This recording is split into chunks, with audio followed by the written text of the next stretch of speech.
Too many of our neighbors face challenges with insecure housing, homelessness, or behavioral health issues. And for some, these challenges coexist. Addressing these problems is vital for the well-being of our communities and all of our neighbors. We should be able to live in communities where the needs of our most vulnerable are met, and they aren't forced to live in tents and public spaces. These aren't simple problems to solve, and there isn't one solution. We need diverse approaches to these challenges in order to make headway in helping our neighbors find help and strengthening our communities. One thing we know is that over 70% of our neighbors who are chronically homeless struggle with physical or behavioral health conditions. Finding stable, permanent housing is integral and indispensable to creating effective healthcare treatment for persons who have been chronically homeless. In this last legislative session, we passed House Bill 1866 to create the Apple Health and Homes program. This bill will help more people find a home and a way forward by treating chronic homelessness as a medical condition. Additionally, House Bill 1860 requires that individuals leaving inpatient behavioral health settings receive housing-related care coordination services before being discharged.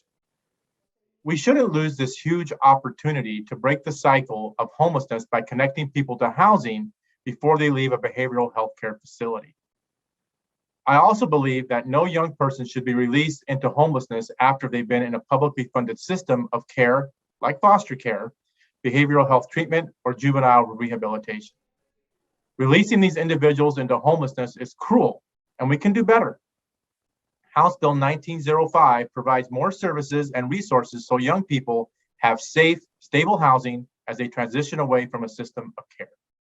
To complement these important policies, the legislature also made critical supplemental budget investments into housing, homelessness, and behavioral health, including a $160 million increase in utility assistance for things like broadband, energy, water, garbage, and recycling, an additional $68 million for rental assistance, $55 million for homeless provider stipends, $51 million for rate increases for mental health and substance use disorder providers, $100 million for behavioral health providers in financial distress because of the pandemic, and $24 million to fund housing and employment for individuals struggling with behavioral health issues.